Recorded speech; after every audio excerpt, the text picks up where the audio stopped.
Welcome to Tokyo Wave, recorded in a live studio in Harajuku, Japan, with your hosts Aaron and Parker.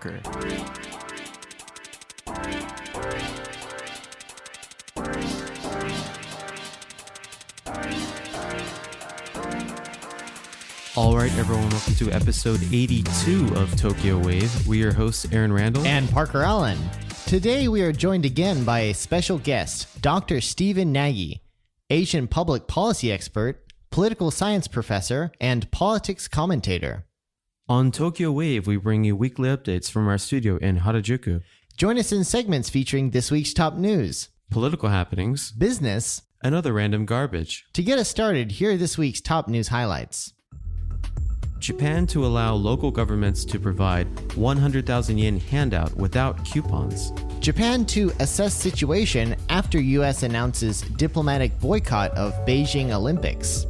Japanese scientists develop glowing masks to detect coronavirus. This week in Japan. All right, here's our top news item for this week. Japan to allow local governments to provide 100,000 yen handout without coupons.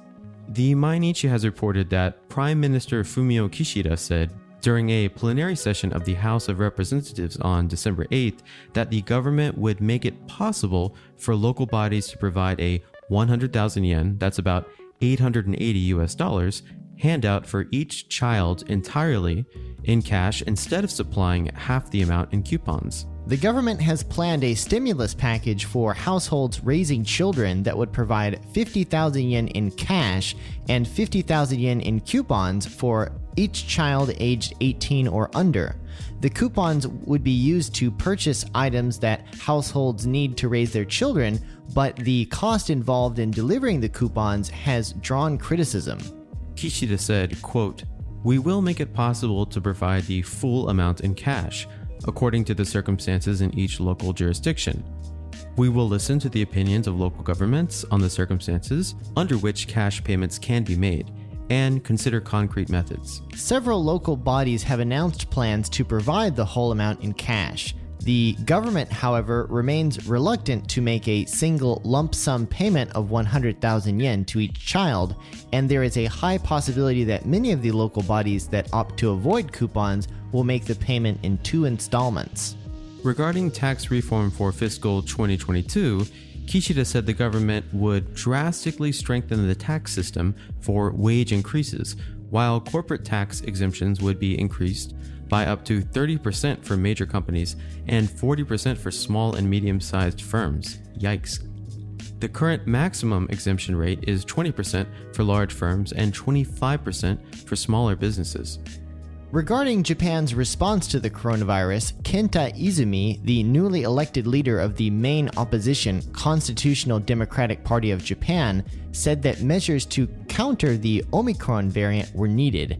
As for vaccine booster shots, he pointed out the new vaccine supplies would be needed soon after the beginning of next year, and asked whether Japan could secure supplies. Kishida responded, quote, "We are hoping to ascertain the effect of existing vaccines on the Omicron variant as soon as possible, and then present the scope and methods of bringing forward booster shots based on priorities." Previously, the government had planned the administration of booster shots 8 months after a person's second vaccination in principle, but in his policy speech on December 6th, Prime Minister Kishida said that the interval would be shortened. So it looks like we're back to coupons. Oh, coupons. I mean, they should really just nix the coupons because the administrative cost is massive. I think it was almost $1 billion. Oh, yikes. Kind of like what we were talking about last week. What was it? The storage of, what were they storing? That was ridiculous. The masks, 100,000 masks being stored, and it costs like 200 grand a month to store them. The crappy masks. I think they just need to give cash. I mean, the coupons, it's just going to piss people off. Yeah. Up next, Japan to assess situation after the US announces diplomatic boycott of Beijing Olympics. The Mainichi has also reported that in response to the United States' diplomatic boycott of the Beijing Olympics, amid tensions with China, the Japanese government plans to carefully assess the situation and take appropriate measures. 2022 marks 50 years since the normalization of diplomatic relations between Japan and China, which many see as an opportunity to stabilize relations between the two countries. Japan says that it will examine whether there is room for dispatching government representatives while exploring trends in domestic public opinion at home and movements by Japan's allies. Minister of Foreign Affairs Yoshimasa Hayashi told reporters on December 7th, quote, "Japan expects the Beijing Winter Games to be held as a celebration of peace." While maintaining that the government's response on the matter was, quote, "undecided," Hayashi emphasized the view that the Olympics should be separated from politics. While Japan has been keeping China in check in cooperation with the US and other countries, the Beijing Olympics case is complicated. China backed the Tokyo Olympics and Paralympics, which risked cancellation due to the coronavirus pandemic, and President Xi Jinping showing willingness to cooperate. We will discuss Japan-China relations in depth on our upcoming segment with Dr. Stephen Nagy. All right, in our final news item, Japanese scientists develop glowing masks to detect coronavirus. Kyodo News has reported that a team of scientists at a university in western Japan has developed masks that glow when exposed to ultraviolet light if they contain traces of the coronavirus. Get this, using antibodies extracted from ostrich egg. Whoa. The team at Kyoto Prefectural University, headed by its president, Yasuhiro Tsukamoto, 52, hopes the masks will offer users an easy way to test whether they have contracted the virus and then eliminate those that glow. Are people just going to start carrying around black lights? Is that going to be a thing in 2023? Dude, we gotta buy black lights. Whoa, we gotta buy a shit ton You of got the Rona, get out of here. Oh man, it's time to stock up on black lights. With testing continuing to put them into practical use, the team aims to gain government approval to sell the masks possibly next year. So why ostrich? An ostrich is capable of producing several different kinds of antibodies or proteins that neutralize foreign entities in the body, such as the coronavirus. So it came from bats, and ostriches are gonna save us. Yeah, the eyes of the ostrich. Holy shit. In February 2020, the team injected an inactive and non-threatening form of the coronavirus into female ostriches. Gross. Successfully extracting a large quantity of antibodies from the eggs that they laid. Sounds like Jurassic Park. The team then developed a special filter that is placed inside the face mask. The filter can be taken out and sprayed with a fluorescent dye containing the coronavirus antibodies from the ostrich eggs. If the virus is present, the filter will glow when shown under an ultraviolet light and eliminate whoever is wearing the mask. When the team conducted experiments over the course of up to 10 days with 32 people infected with the coronavirus, they found that all the masks they wore glowed under the ultraviolet light, which faded as time went by and their viral load decreased. Tsukamoto's team next aims to expand the experiment to cover 150 participants. The university president discovered that he himself was positive with COVID-19 after wearing one of the experimental masks and finding it glowed when checked. He confirmed his status with a PCR test. At which point he was executed. I think he just blamed it on his assistant. Tsukamoto said, quote, "We can mass produce antibodies from ostriches at a low cost." I guess ostriches aren't that popular as pets, eh? "In the future, I want to make this into an easy testing kit that anyone can use." Wow, so I wonder what stocks are most connected to. Tokyo Wave top stock tip: invest in ultraviolet light companies. Yeah, for sure. Thanks, ostriches. Who would have known? Huh. Everyone knows that ostriches can't pick locks. Then the ostrich picks the lock and gives everyone the Rona. All right, and up next we have a special interview with Dr. Stephen Nagy, Asian public policy expert, political science professor, and politics commentator. You're now listening to Tokyo Wave. Originally from Calgary, Canada, Dr. Stephen Nagy provides macro-level geopolitical analysis on trends in the region to businesses, governments, and the media. He has published widely in peer-reviewed international journals on topics related to trade, nationalism, and China-Japan relations. He has also published in think tanks and commercial outlets on trade and political risk. Stephen is a frequent commentator on political, economic, and security issues in East Asian politics and international relations in Japanese and international media outlets. Stephen is a senior associate professor in the Department of Politics and International Studies at International Christian University. He obtained his PhD in international relations from Waseda University. Stephen, thank you so much for coming back on the show.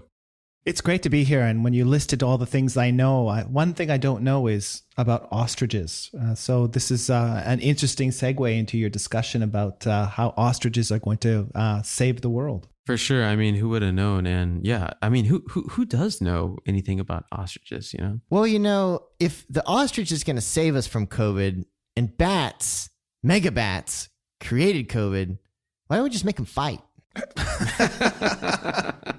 I think that I saw that in the new, the new Disney movie with, was it Shang-Chi? Oh, I've heard about that. Shang-Chi and the Seven Rings or something like that. Yeah.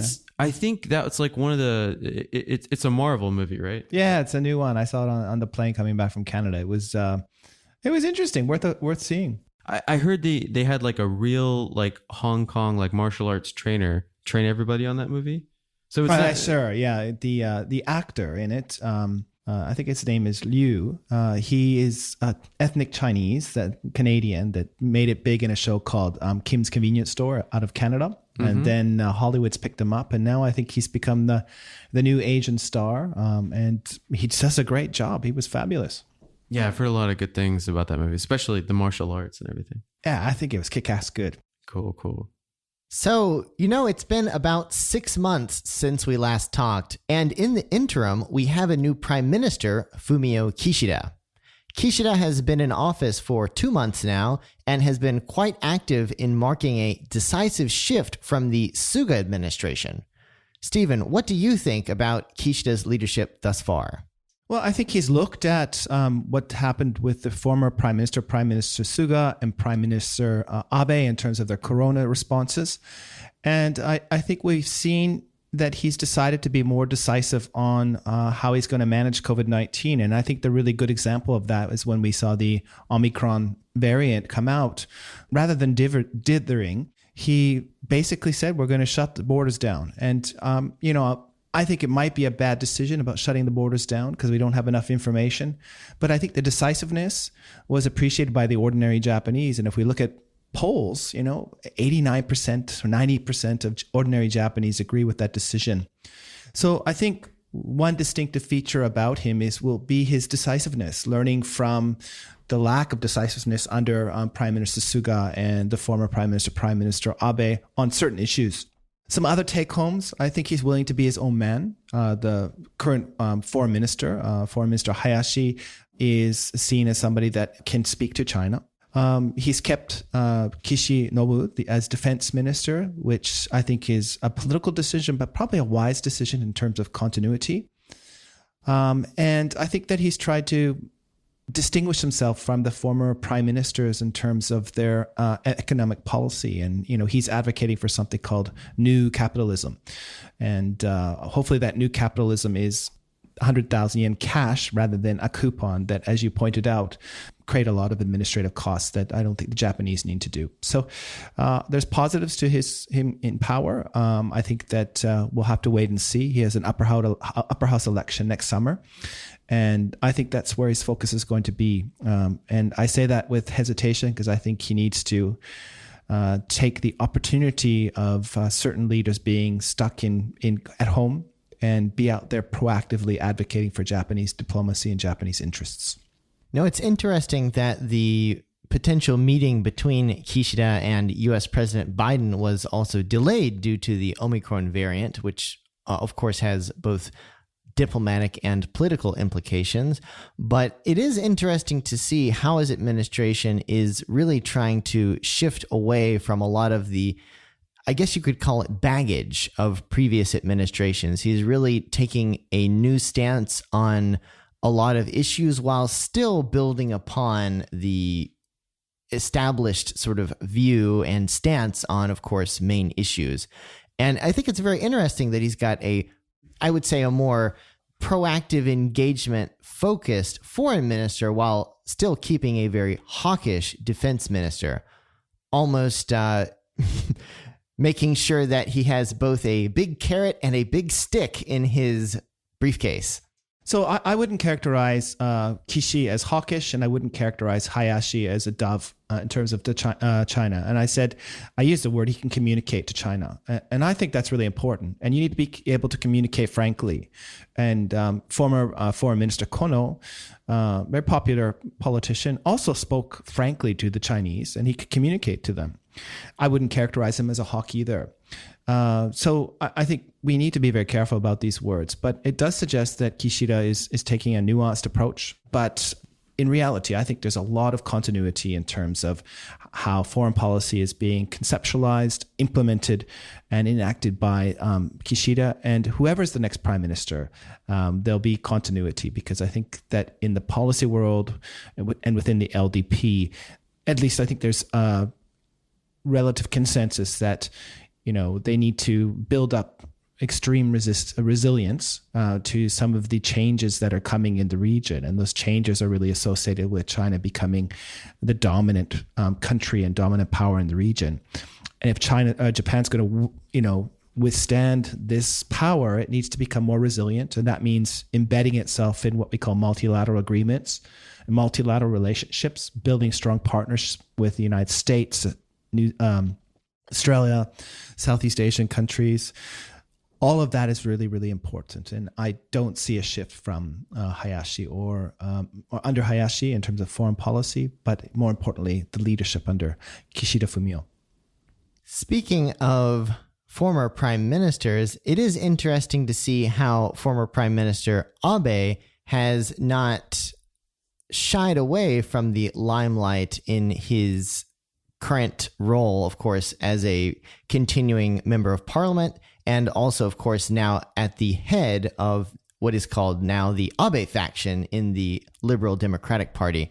And on top of that, Prime Minister Abe has also continued to be outspoken on issues that he's passionate about, and recently made comments that a Taiwan contingency would be a security emergency for Japan, requiring both Japanese and U.S. intervention, which has already elicited a harsh reaction in Beijing. Stephen, you recently provided your analysis of Abe's comments in a piece in 9-Line titled Taiwan in Japan's Security Puzzle, Abe's Uncontroversial Taiwan Statement. Obviously, China didn't think it was uncontroversial, but you do. Could you tell us more about your views? Well, I mean, let's think about it. The so-called sea lines of communication. So these are the arteries, the highways, the sea lanes that bring all the imports into Japan that Japan uses, right?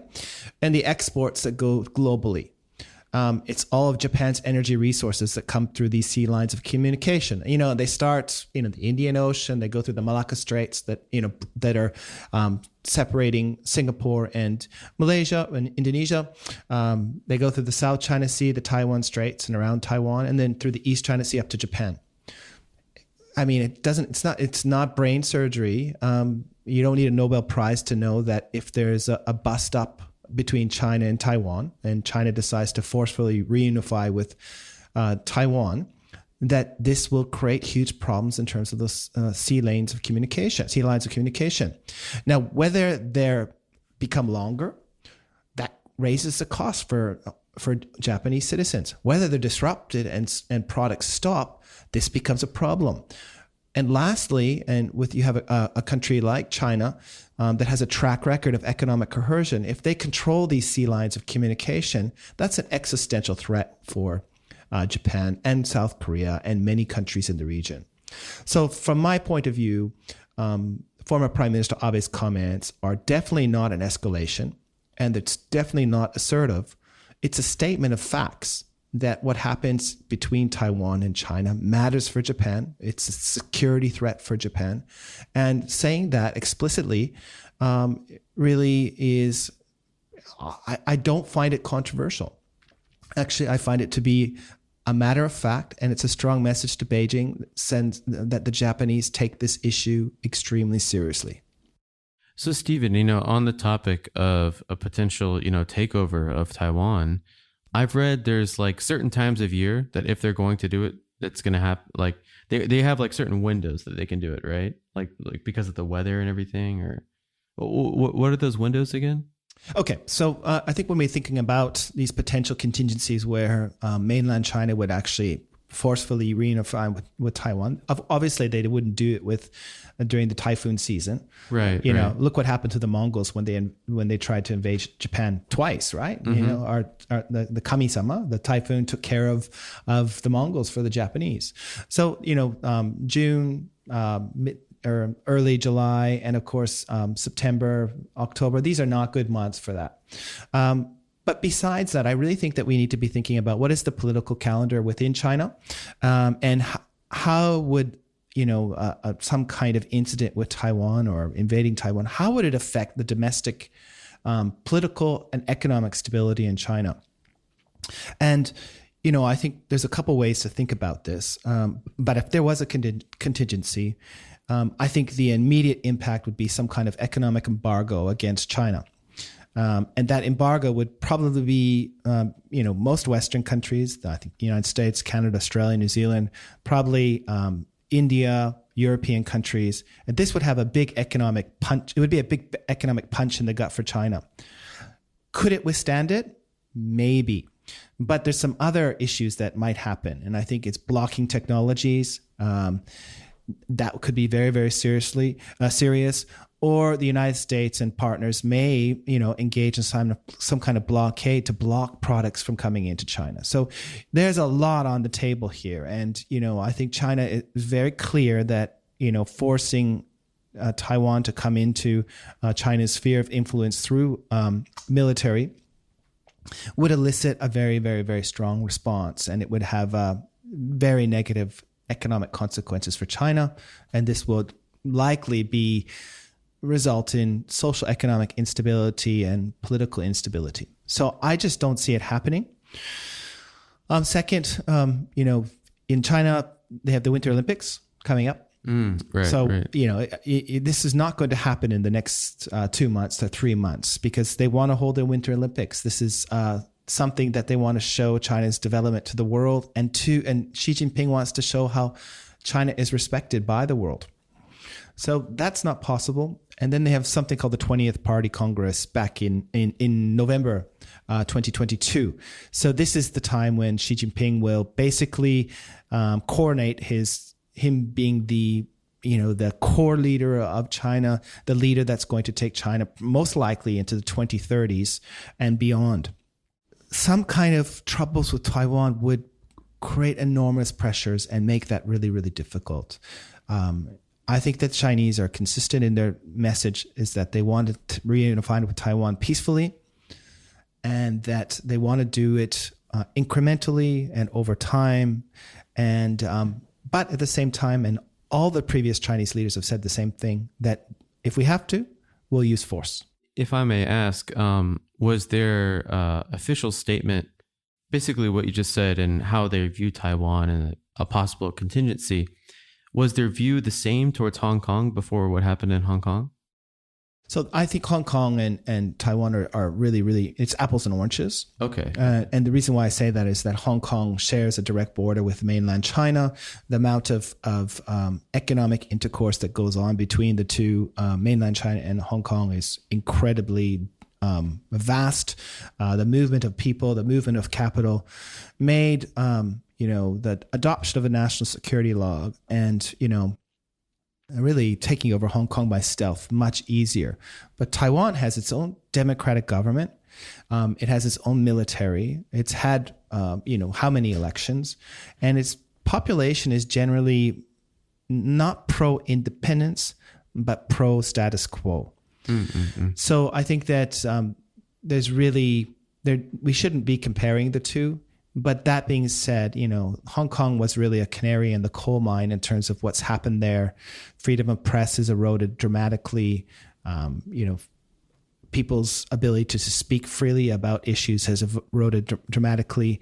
And there's now a lot of ambiguity about the legal system. We really don't know how politicized the legal system is.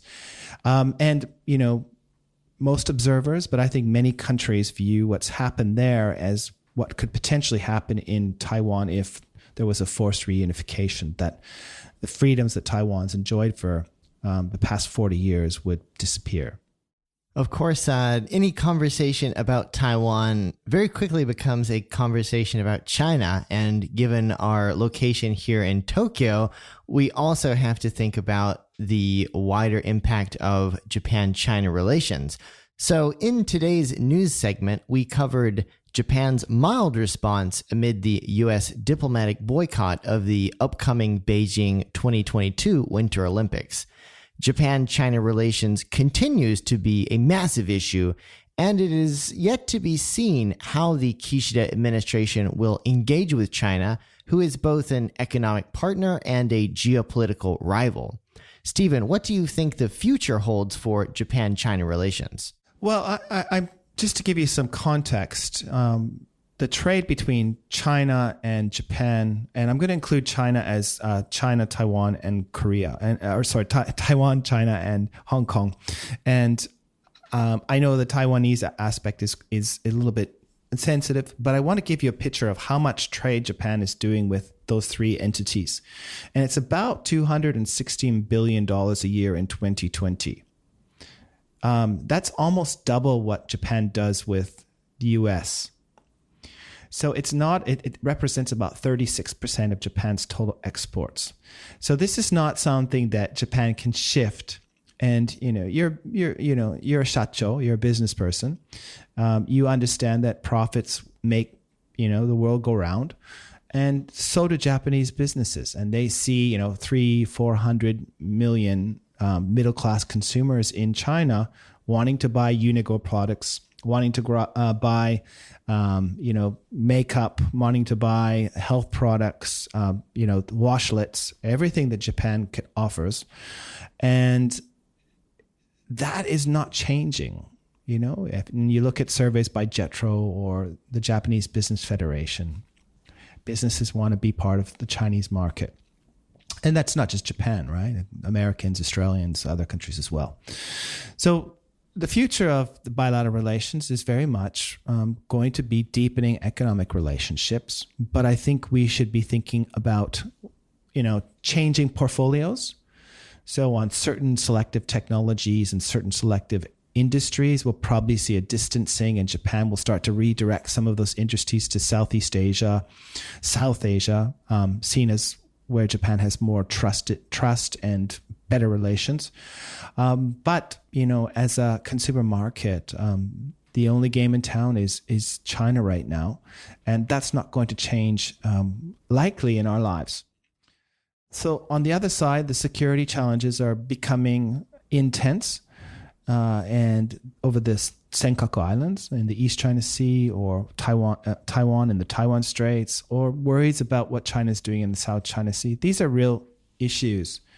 And they're the security side that Japan's going to need to work with its alliance partner, the United States. Of course, it's probably going to be a defense partner, Australia, in the future. But there's other areas I don't think we talk about so much. And we usually talk about them as, the rules of the road, institutions. So who's going to write the rules of cyberspace, or AI, or quantum computing, or the digital economy? Because who's going to write these rules will dominate those new fields. And I think that Japan is very concerned, and so are many of its like-minded partners like the US and Canada, Australia, and India, that they want to make sure that they're writing the rules, or at least they're at the table making those rules. And there's a saying, if you're not at the table, you're on the menu. And there's this real sense that, we have to be out there making the regulations that chart out the future of these technologies that are really going to shape how we engage in commerce, entertainment, travel, how governments govern their societies. And that's, I think, the area of competition that we're not talking about enough when we're thinking about Japan-China relations, but China's relations with the Western world broadly. That's a very interesting point. They have a saying in Silicon Valley, code is law. Because, if Mark Zuckerberg comes out with the metaverse and all these new technologies, right, it takes governments 2, 3, 4 years to catch up and actually like implement regulations. So it's very, very conceivable, and it's already happening, in China with a lot of the technologies you mentioned. They're very far ahead of the rest of the world. And if they get that running before everyone else, and it's not a, mutual effort with some kind of regulations, they could very quickly, speed past everyone. So, Aaron, think about this, all right? You think about the big technology industries in the United States, Google, Facebook, Twitter. So Twitter has banned the previously most powerful man on the planet, Mr. Trump, from that platform. Right. That's power. Yeah. An industry took his pulpit away, and he can't communicate anymore. There was a huge cyber attack in the United States, and you know who took care of the retaliation? It wasn't the U.S. government. It was a cyber company that went out and retaliated. And we also have businesses, these huge tech companies that are commodifying and monetizing our data to make huge amounts of profit and shaping our consumer behavior, how we view the world, how we communicate. And you just have to go to you probably do Instagram and all those things. I don't. But look at what you're looking at, and you'll see that you live in a bubble. You live in a silo. And this is because of algorithms, and these big corporations, and they're private corporations in the case of the West, are shaping our consumer habits and how we engage and see and understand things. Now, what happens when you put this in the power of a one-party state, a state that's turning towards a really strong totalitarian inclination? What does that mean for all these technologies? The last time I heard someone talking about the algorithm controlling everything, it was Kanye West. Are you advising Kanye on his geopolitical insights? I haven't yet, but I'm always looking for clients. So if he has an interest, I'm willing to provide a little bit of insight into these issues. Oh, he's not Kanye West anymore. He's just Ye. I forgot. Sorry. Is he like the artist formerly known as Prince? He literally changed his name to Ye. Like Y-E-A... Just Y-E. Ye. Oh. Yeah. Similar to Prince. Prince also, legally changed his name, right? Oh, okay. The artist formerly known as Prince. Yeah, thinking about these technologies being in the hands of what the current Chinese regime is quite dystopian to think about. I mean, 2 weeks ago, and this sounds crazy, the issue of, I think it was the Simpsons, that had a feature about the Tiananmen massacre was removed in Hong Kong. You could no longer watch it in Hong Kong. I mean, you can't watch cartoon characters about the Tiananmen Square in Hong Kong. And you probably have heard the story that Winnie the Pooh and Tigger are banned from China. Oh yeah. And because of the resemblance of Pooh Bear looking like Xi Jinping and Tigger looking at like former President Obama.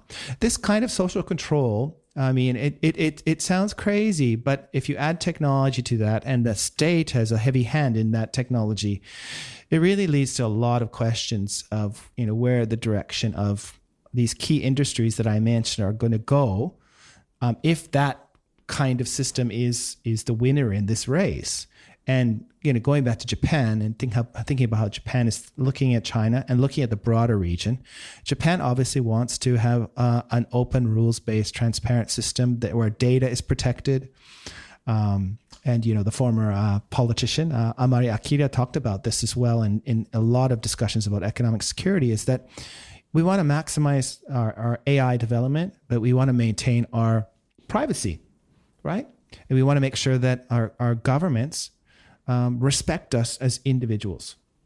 And this is really something that I think is, this is the main fight. This is the the main challenge moving forward is how and who's going to win this competition for AI, quantum computing, and all these really high-tech technologies that are going to fundamentally change our lives. That reminds me of the buzzword that MoFA released a couple of years ago, the DFFT, data free flow with trust. Sounds like something you'd order at a buffet. It doesn't sound as good in English as it does in Japanese, right? And I think it's a bit of a translation issue. Sometimes I think they need some help with their marketing in terms of branding ideas, but the concept is important, right? And we're all really teched up. We have our iPhones, iWatches, and we're used to technology, but we also want the technology we want to have ownership of our data and how we use it. And this is a growing problem. And I think that we need to be really seriously thinking about it in the context of who's going to produce the next regulations and the next technologies. And as you said, code is law. And in this case, whoever's going to dictate the codes for AI or quantum computing or otherwise are going to shape the next economy. And we don't know how long that'll last. So wrapping up Japan-China relations, it seems from what you just said earlier about the strategic personnel decisions in the Kishida cabinet, I seem to interpret that you have an optimistic view that the Kishida administration has the right tools and the right ideas in terms of how it wants to engage with China. But of course, is this going to be successful? Do you feel that we're on a positive trajectory, or do you think that Japan runs the risk of making some missteps in the coming months? Well, it's not all up to Japan, right? It's, this complex interaction of not only Japan and China, but also, China and the United States, the Western countries, how Japan's going to balance all these issues. And of course, we have the Omicron variant, which is making face-to-face diplomacy difficult. It's just not an easy question. I think that they have a broad strategy of how to deal with China over the next 20, 30 years. The tools are there, whether it's the US-Japan alliance or these multilateral agreements that we've talked about before and today. The trick is, how do you use it? Are you effectively using the tools that you have, the diplomatic tools you have?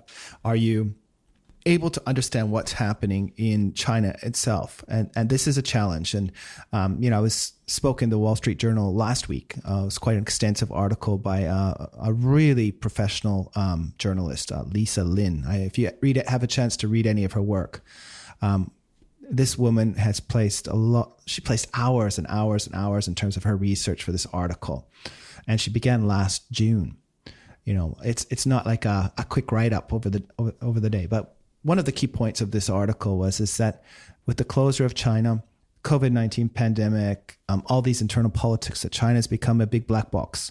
And it's very difficult to know what's happening inside. What is the decision making? Who should we be talking to? Where are the crosswalks in terms of relationship moving forward? And Japan faces that. US faces that. Canada faces that. Every country is facing that because we're not there.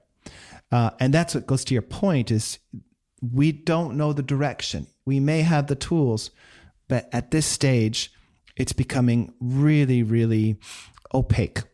And opacity, it does not lead to good decisions about how to manage these bilateral relations in a time of, I think, really extreme change.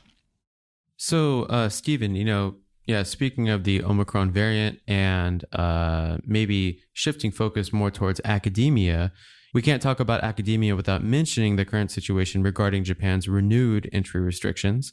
What do you think will happen next, and how is this going to affect the ability of Japan to attract scholars and academics in the future? I'm personally very pessimistic. I think that it has really created problems in terms of the attractiveness of Japanese universities and language schools for businesses to come here. Closing the door so suddenly really sends all the wrong messages. And, there's the receiving side where we receive international students and international scholars from abroad to come and study here and work here. And, they do a lot. Like myself, I engage with my Japanese colleagues, through the Japan Institute for International Affairs or otherwise. And it's me being here and sharing those ideas that creates, a synergy. When they're not here, we can't do that. And Zoom is just not good enough, right? It's a pretty good tool, but it's not good enough. And I think it's useful for us to reflect on the experiences of international students. So last week I was down in Kyushu. I took a group of 6 international students for a trip to Nagasaki and Beppu and Yufuin for a conference and, studying about Nagasaki's history. And this was the first time these 6 students met each other because everything's online, everything's Zoom. And they were so frustrated. We wore masks the whole time, but we were actually in a room. We shared meals. They got to go to a conference and present their work and network. And you could see how they were thriving on it. And our counterparts were also thriving. And for the past 20 months, all the international students haven't been able to do that. So I think it doesn't matter how good your lecture is online. It's not as good as sitting in the same room and talking. So I think the Japanese Educational Institute's brand has probably been damaged. Same with businesses not being able to come here and do face-to-face work. I think it's damaged the credibility of the systems here. So, where do we go from here post-Omicron or Omicron? My worry is that there'll be another variant and another variant and another variant. Do we keep closing down the border? Is that the right response? I personally don't think so. I was back in Canada for 5 weeks, and to get back in, you need your negative test and you need to be double vaccinated. And that was good enough. And you have to upload an app, and you have to check in every day for 2 weeks, your temperature and things like this. And that was it. You could go around and be pretty free. But when I came back here, a test before I left, a test upon arrival. You have to have, I think, 14 steps to get back into the country. You need to take a private car back to wherever you're staying, and then you're trapped in your house for 2 weeks. This is not it doesn't lead to, businesses coming here, but even international students. Listen to the students. They were stuck in a hotel room, not much larger than this room, for 2 weeks. Yeah. That screws with your mind, and it gives you a really bad experience. No, it's sort of like, I think long-term residents of Japan love to complain about having to go to immigration. Of course, for most Tokyoites, that means going to the immigration facility in Shinagawa. And it's sort of like this day-long ordeal where you have to deal with this very bureaucratic process. And it always gives you just this sense like, does this country really want me here? And of course, I would imagine if you're stuck in a quarantine hotel facility for 14 days, that experience is extended for that very, very long period. Impact's rough. And you listen to people, they had food hung on their door. Nobody would talk to them. They couldn't open a window because the windows were, closed. So they didn't have fresh air or trees or anything for 2 weeks. Really, I don't know what the ideal solution is, but I think it's impacted the international students' impressions of Japan and international and the universities here, and this will probably not be so positive. We're going to have to do a lot of work to get our game back to where it was, and hopefully improve beyond where it was. Yeah, it really feels like that whole, people use the word sakoku, which of course refers to the time that Japan was literally closed to overseas in the feudal age. And it really feels like the past 2 years more or less have been that situation. And especially hearing academics and business people who have been overseas where things are much more open, people are going out, they're going to conferences, they're going out to dinner with their colleagues. It's a totally different situation to Japan, where most businesses are canceling their year-end parties. Most business events and conferences have either been canceled or made hybrid events. And it just really seems like the sort of back to normal interactions that we enjoyed pre-COVID are taking a lot longer in Japan to spring back than they have in other major economies. So, I want to bring up my experience in Kyushu because I won't even just say Kyushu because also when I do lots of domestic travel, but one of the things that you see is all the businesses that have not shut down, but closed down. You see all these empty offices, all these empty store shops. And, tourism is the bread and butter of places like Nagasaki or Yufuin or Beppu or Hakuba or Hokkaido. It's really the bread and butter, right? And there's no tourists. And it's really devastating for the regional economies. And, one of the consequences of that is that all the young people that perhaps would have joined the tourism industry in their hometown, they have to come to Tokyo or Osaka or Kyoto because that's where the jobs are. So it accelerates that depopulation process. Other, negative impacts of this, of course, it impacts women much more than men. Men generally will find jobs easier. And I think there's a lot of great data that shows out, not great data, the tragic data that a lot of women have been pushed into prostitution to just make ends meet during the pandemic because the jobs aren't there. There's not the same amount of opportunity to get, good jobs. So the choice, and this is that ripple effect, right? The choice to close down the economy and close the borders, as Aaron mentioned, has the biggest impact probably in the rural areas that are most dependent on the international tourists.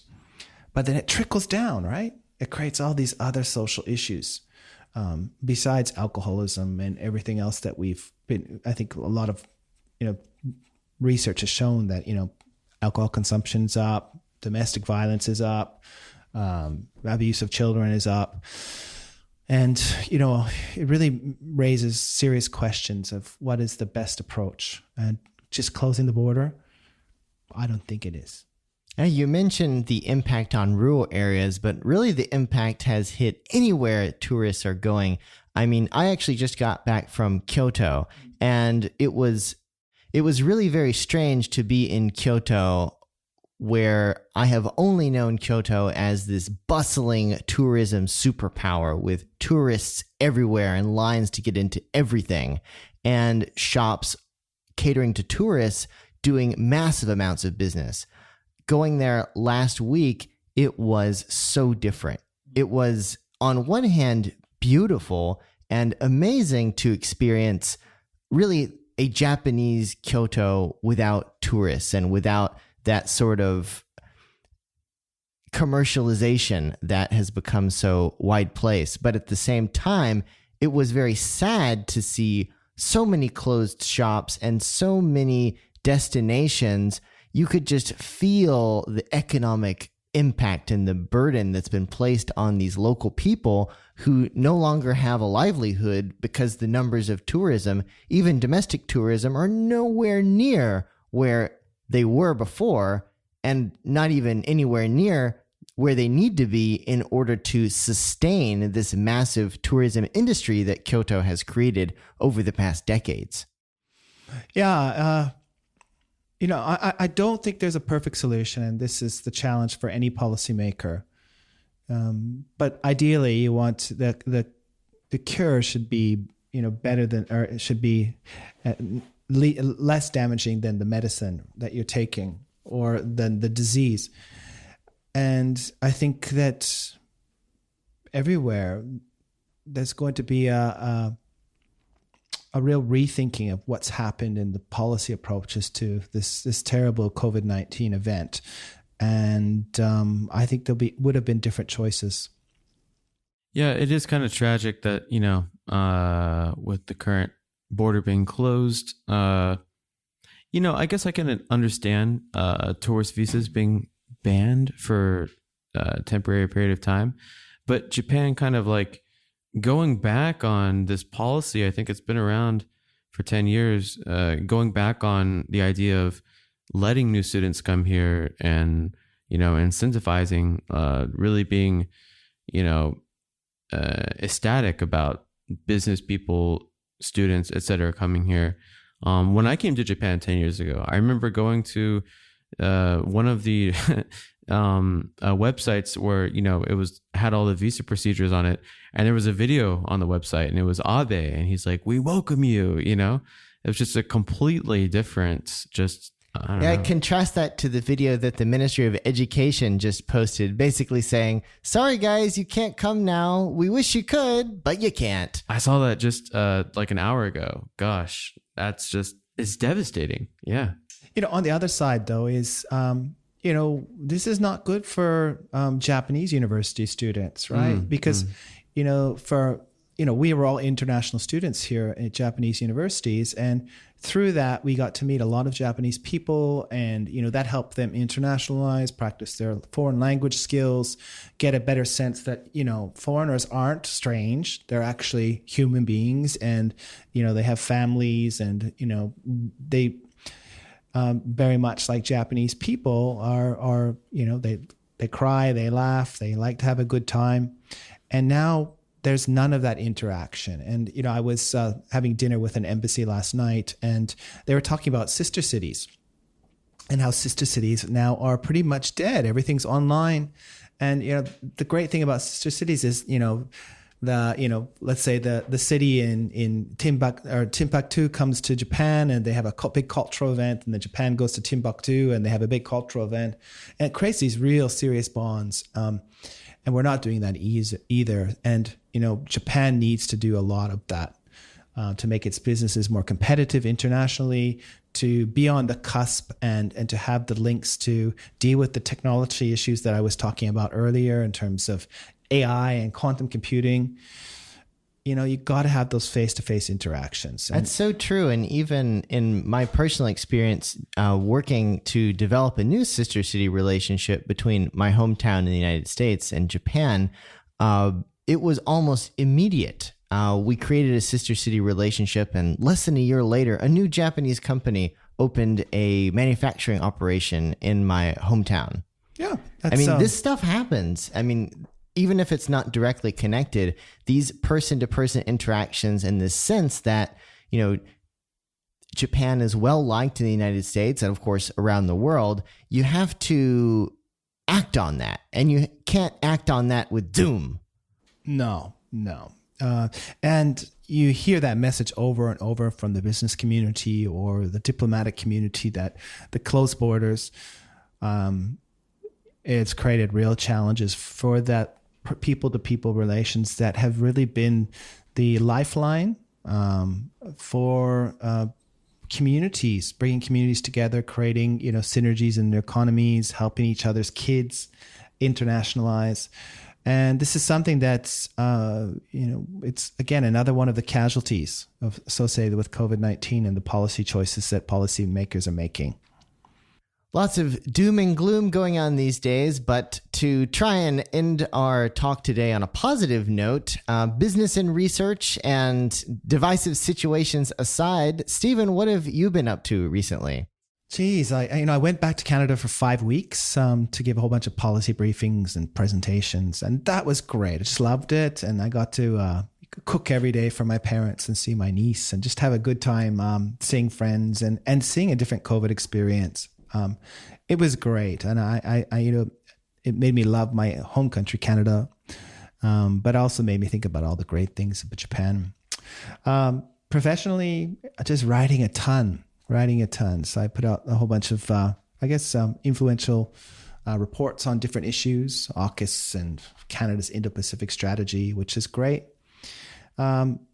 I just love taking my students to Kyushu and Nagasaki, and they loved it. It's so interesting to see these cities through the eyes of students from different countries. So we had a Pakistani, Chinese, Vietnamese, and Filipino, and we were walking through the streets of Nagasaki, and they all had different impressions, right? So there's a Filipino martyr in Nagasaki. So for the Filipino, that really made the experience something different. And then for the Southeast Asians, they saw that in Dejima, Dejima is I think your callers will know Dejima was the island that the Dutch could trade from during the Edo period. Well, if you look at the images of Dejima, there's Indonesians in Dejima serving the Dutch. And that's so cool, right? So there was Indonesians in Dejima during the Edo period for 280 years. Nobody talks about this. So I think for the Southeast Asians, they felt a bit attached to Nagasaki. And of course, for our Chinese friends, they look at the bombing of Nagasaki and Hiroshima as in a different light. They see Japan as a victimizer, and this is a bit of karma. That's another perspective. So they really loved it, and I loved to engage with themselves, and it really brought me back with a lot more positive views about Japan and about teaching and about international students. What else? I don't know. What about you guys? Tell me, Shacho and Superstar, or what would you say you are? A supermodel photographer, Aaron? Yeah, I did a quick stint as a photographer for Uniqlo, but now I just focus on making lo-fi hip-hop and vaporwave music. What is vaporwave? It's like 80s inspired. It's actually Japanese 80s and 70s inspired funk music. All right. Yeah. Using lots of electronic gadgets and instruments. I think this is where we put a little sample into the show, right? We actually, a couple of episodes ago, Aaron and his friend back in Florida, Mateen, co-created an album of lo-fi hip-hop. You should check it out. It's really cool. All right, I'll do that. That sounds good. And so you mentioned Nagasaki, and now I have to tell everyone my Nagasaki story. I've only been to Nagasaki once, and it happened in the weirdest and best of ways. Is this the drunken story or another drunken story? No, it's so when I came to Japan as a high school student, I came once and I thought I was going to stay somewhere, but plans fell through and I needed a place to stay really quickly. So I looked on Craigslist and found a place that was really cheap to stay in northern Saitama. And my host was an Irish guy who was the coolest dude ever, and he was a jack of all trades. And we became good friends, and after I had moved to Japan and started in Japanese university, every once in a while we'd hang out, and every once in a while he needed a partner in crime to help him do crazy stuff. One day I got the call. "Parker, I need you to go to Nagasaki with me. We're going to buy a pizza oven." Okay. So I went with my friend from Tokyo, from Saitama, in a truck, like a covered wagon style truck, from Tokyo to Nagasaki, straight there. It's like 24-hour drive. Went to Nagasaki to pick up a pizza oven, which was for sale. It was a good deal, apparently. And we went all the way to Nagasaki, got the pizza oven, shoved it in the truck, and then there was a Halloween party. And so my only memory of Nagasaki is looking at it and thinking, wow, this is like Hollywood Hills. It's, very staggered and beautiful. And there was this awesome Halloween party. We had a great time. I don't remember anything except for lots of notogoshi was consumed. Then we woke up the next day and drove back to Tokyo with the pizza oven. Yeah, sometimes, Parker, when I hear your stories, I think Quentin Tarantino could make a Pulp Fiction part 2 or 3. Just the way your life kind of fits together. The pizza oven, and then there's the drive, and the Irish guy, and then the Halloween and notogoshi drinking, right? I could see that, couldn't you? Ever since I met Parker, I thought Parker is a character in a Quentin Tarantino movie. Which one would he be in? Which one would he be in Pulp Fiction? The original Pulp Fiction? Yeah. I think you'd have to write a new character. I think you just mentioned Pulp Fiction too. I think Parker would be gangster, accountant, businessman, entrepreneur guy that, you can't fuck with them. Similar to what was the guy? Samuel L. Jackson, the guy that did the biblical. Not Samuel L. Jackson. I could not rock a Jerry curl. The cheeseburger with who was the big guy with the Band-Aid on his head? Or the scar on the back of his head that was Vin Rames, is that the guy? Marcellus Wallace. Marcellus Wallace. So Parker, That's the best compliment I've gotten in my entire life. So Parker would be like either like Marcellus Wallace's adversary, or he would like work for Marcellus Wallace, but kind of be like, what's the word? When you go crazy, like he would work for Marcellus Wallace, but he'd be like the crazy one of the group that always does this shit that's like, oh my god, man, you're rogue. You'd be like rogue, a rogue agent. I would think he would be like John Travolta. What was John Travolta's position in Pulp Fiction? To me, John Travolta was really just like super laid back. But he worked for Marcellus Wallace. Right. He was very comfortable, I think. But he had those stories. And like he didn't give Mia Wallace a foot massage. No, he did not. He didn't. But he had the Royale with cheese. And the Royale with cheese sounds like your pizza oven story, right? Yeah, exactly. Yeah. So similar to that. Oh, yeah. That maybe we'll maybe tweet Quentin Tarantino and see if he can get a story going with you in it.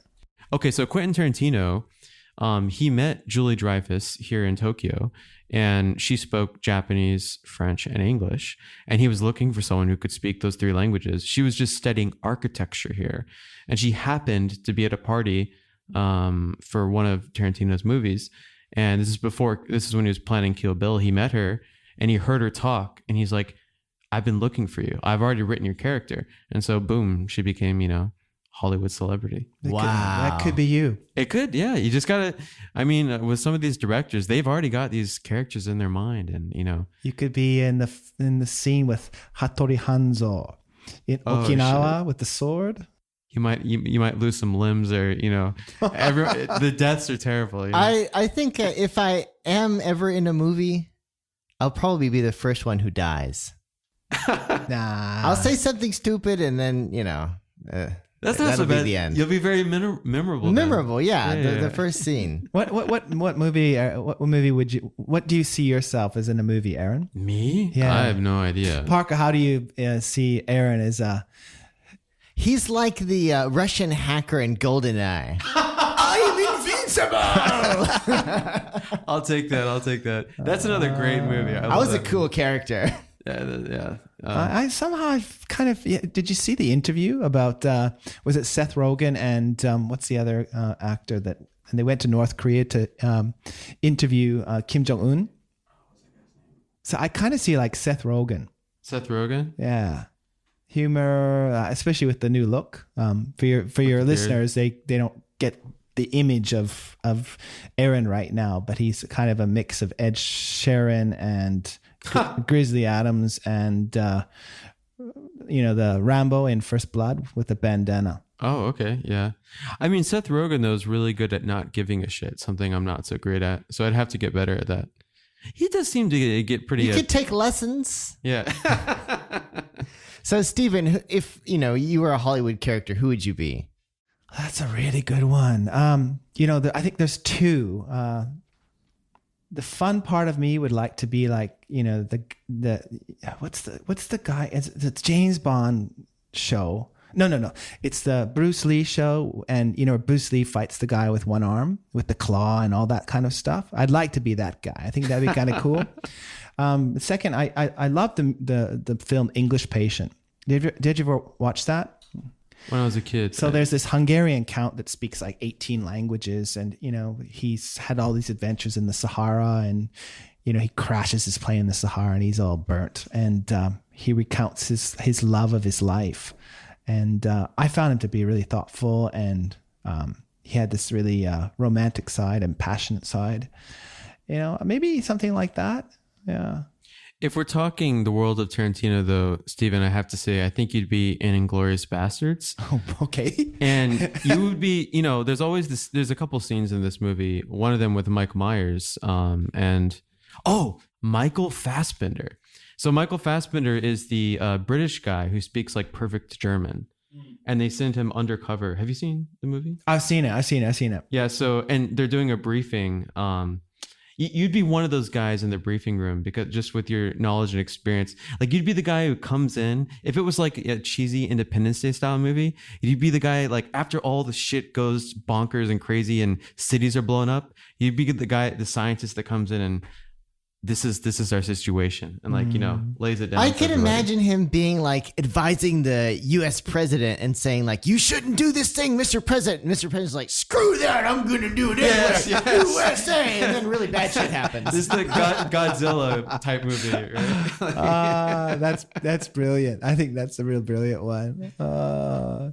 No, yeah, there's so many great movies out there. That'd be that would be fun, you know. And I think being in a Quentin Tarantino movies, especially his Kill Bill series, how he just blends, you know, Chinese old kung fu movies and the old Japanese movies and pop culture and you know, the unique American culture. It'd be great to be in one of his films, because he'd take all your curiosities and turn them into you know, sarcastic expressions of his how he interprets the world. Well, it's so funny because actually there's an ongoing rumor that there might be a Kill Bill Volume 3. Yep, I saw that. Yeah, I saw that. It's even on IMDb, and he talks about it, and a lot of the previous actors. I mean, everybody wants it to happen. It seems like it's just an issue of probably the big studios, you know. That was my like big thing that I wanted to do in coming to Japan for the first time. Is I wanted to go across the Rainbow Bridge, because there's that scene when Orin Ishii is like the Yakuza boss, and she's in the back of this Mercedes-Benz S-Class surrounded by like bodyguards on motorcycles going across the Rainbow Bridge. That is the coolest scene. The first time I went across the Rainbow Bridge, not in an S-Class, but on a train, I was like, whoa, I'm actually here. This is so awesome.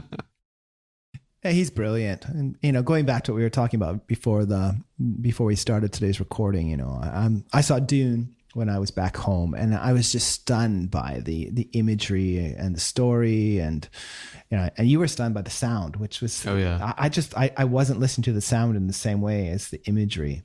The imagery was also so beautiful. I mean, but yeah, for me, the sound design, the music, costumes were great.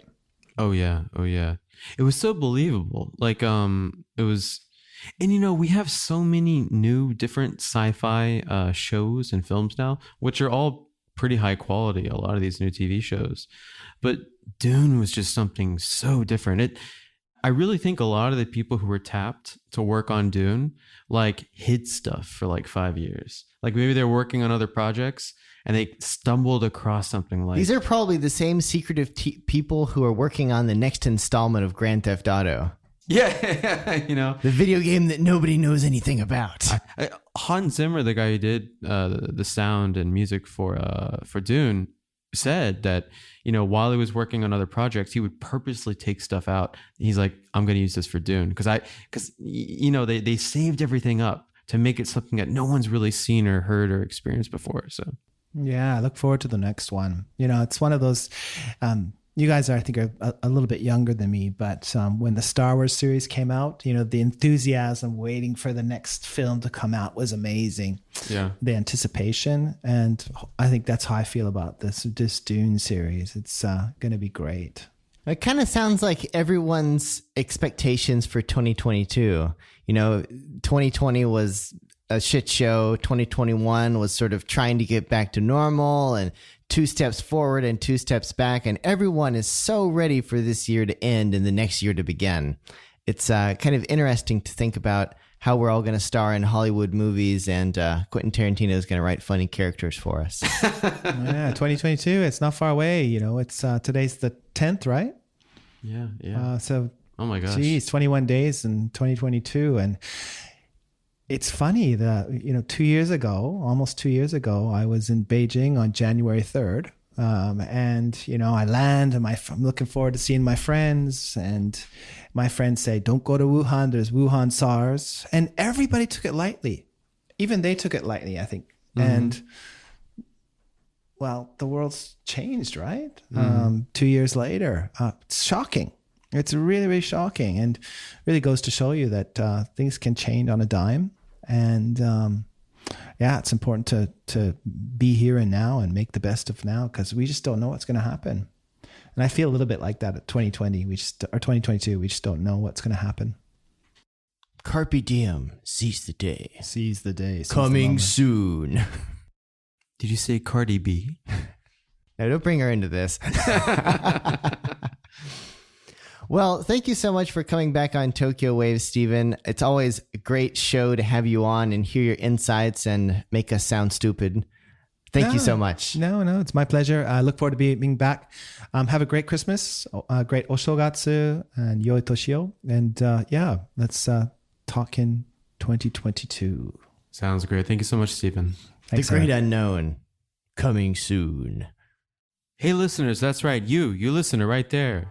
Who do you think should be our next guest on Tokyo Wave? Let us know. Drop us a line at wave@tokyowave.jp. We hope you enjoyed Tokyo Wave. If you haven't already, you can subscribe to our podcast on Apple Podcasts, Spotify, SoundCloud, and YouTube. Join us again next week on Tokyo Wave.